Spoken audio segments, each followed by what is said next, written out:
Nós estamos conversando com o professor Marcelo Santos, um aventureiro premiado, primeiro campeão brasileiro de esportes de aventura.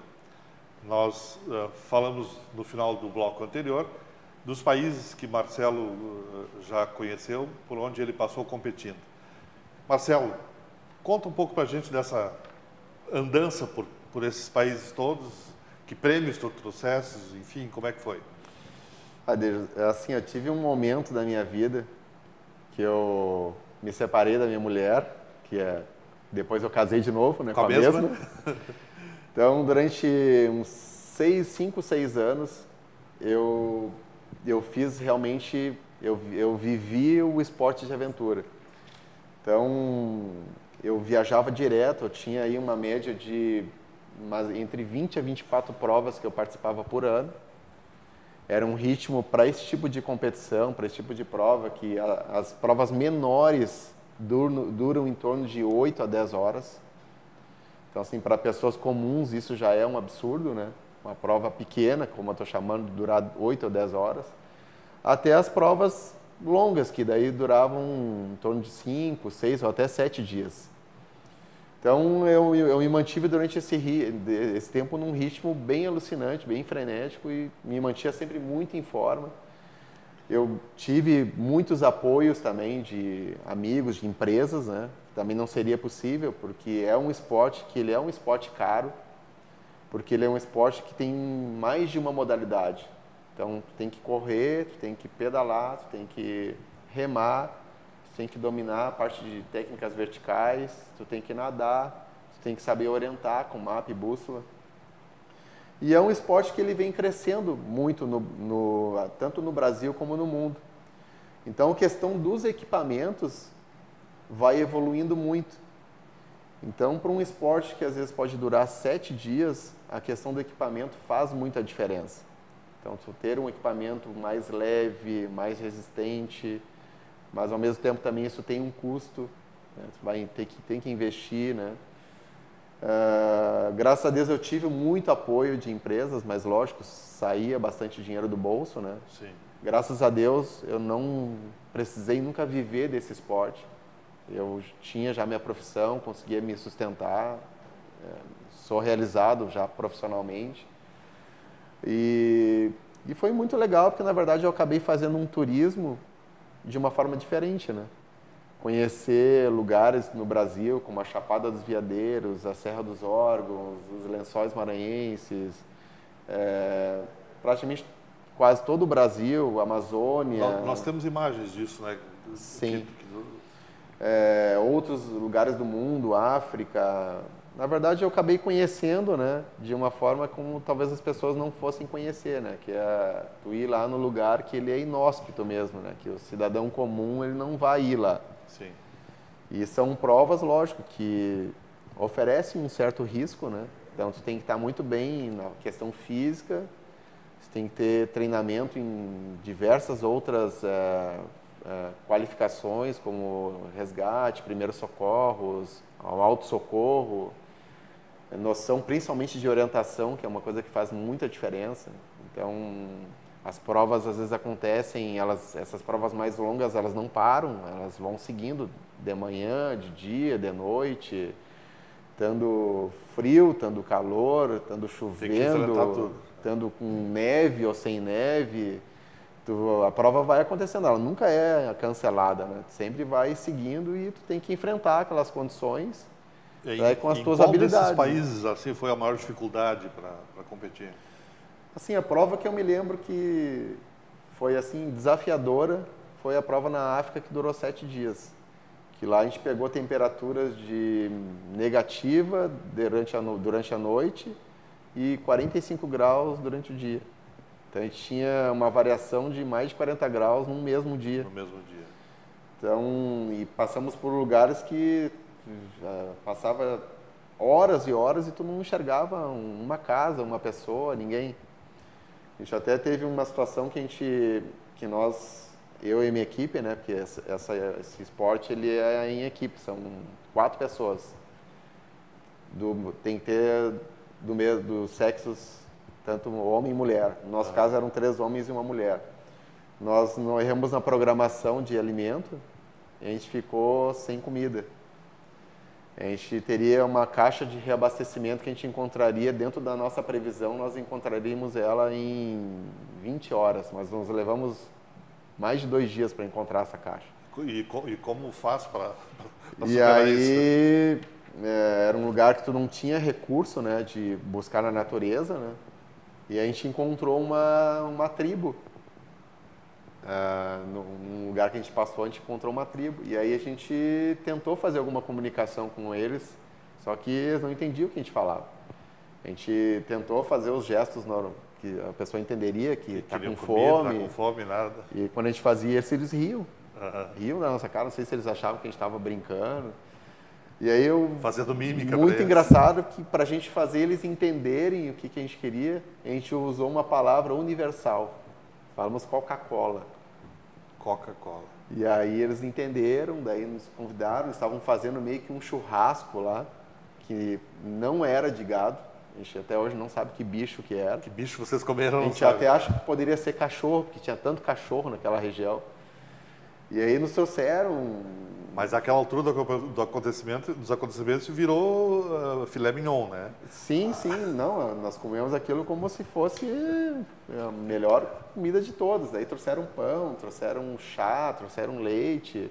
A gente saiu dali super bem servido, tiramos foto com eles, ficaram super felizes, eles tentavam saber o que era que a gente estava fazendo, mas era uma conversa de louco, né? Porque um falava de um lado, outro ria, eles riam de nós falando, a gente ria deles falando.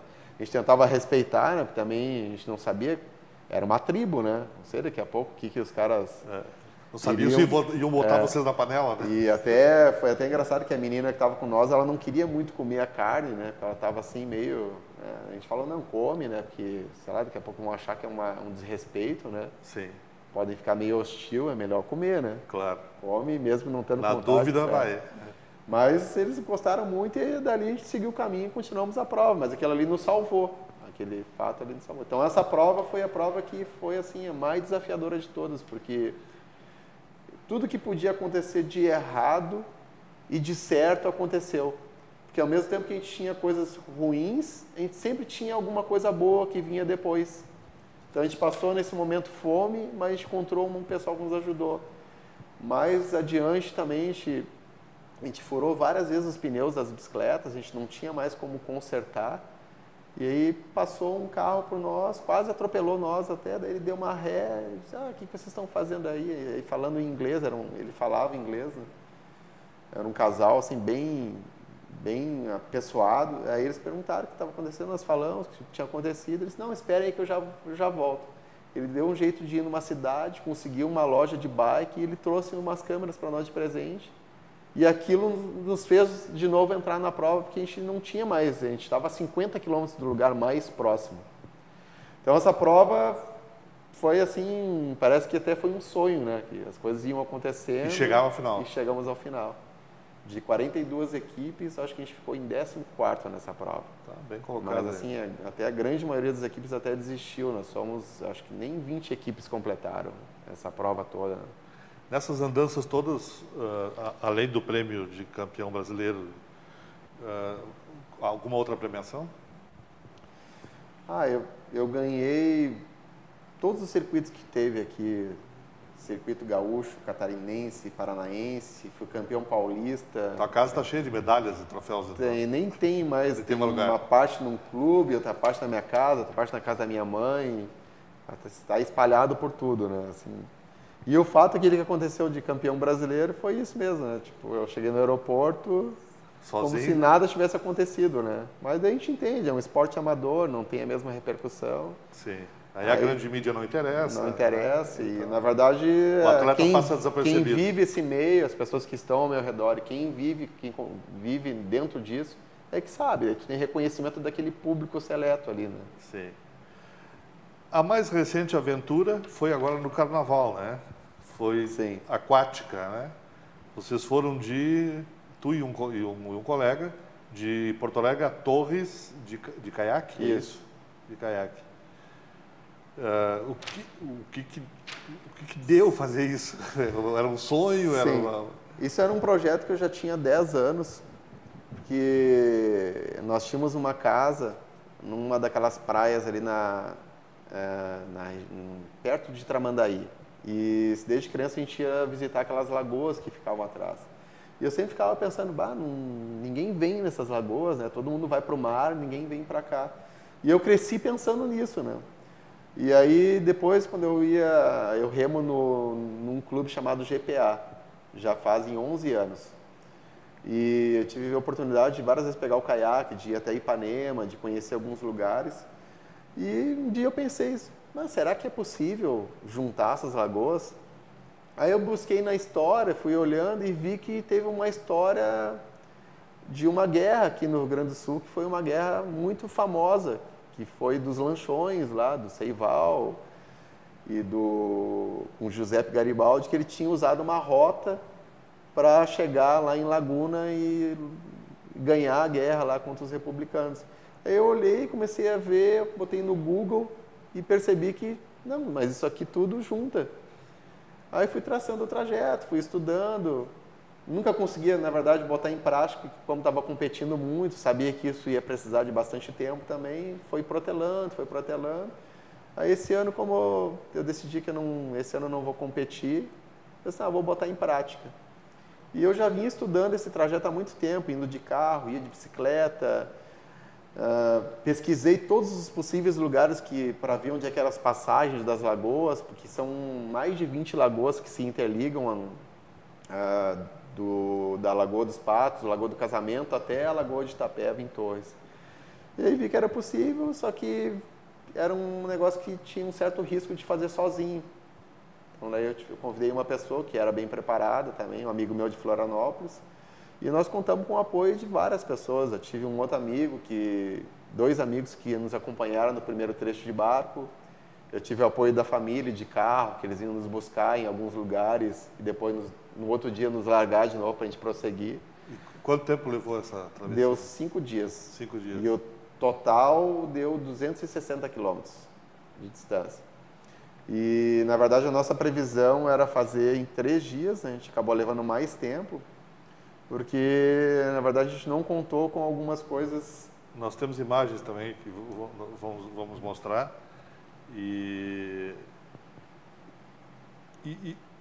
a beleza, então, indescritível desse Sim, trajeto são todo. lugares que até eu comentei com meu amigo, se pegasse um barco com a família e tirasse férias durante 30 dias, tu pararia em vários lugares com praias, prainhas, ilhas desertas, pequenas ilhotas, que tu poderia parar ali, fazer um piquenique com o pessoal, fazer um churrasquinho e curtir. São lugares sensacionais.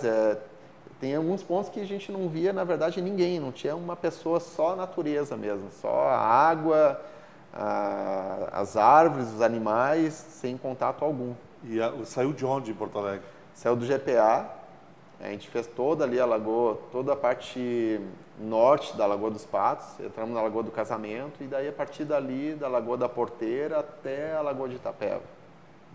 Projetos para este ano?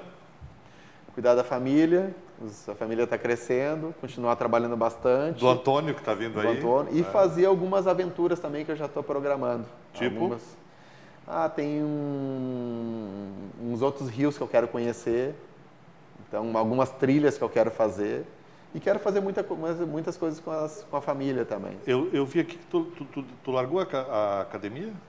Ou não, continuo trabalhando ainda. Continua trabalhando na academia. Marcelo, foi um prazeraço, um grande prazer te rever depois desses anos todos. O meu professor, que eu não segui as orientações, senão não estaria do tamanho que eu estou hoje. O marido da Deise, pai do Gabriel, do Marcelo, do Leonardo e do Antônio que vem aí. São 2 do coração e 2 filhos de sangue. Muito obrigado, Marcelo. Muito obrigado pela oportunidade. Pela tua presença aqui. E nós conversamos hoje, neste papo de peso, nessa conversa de peso, com o professor Marcelo da Silva Santos. Obrigado pela audiência e voltamos amanhã.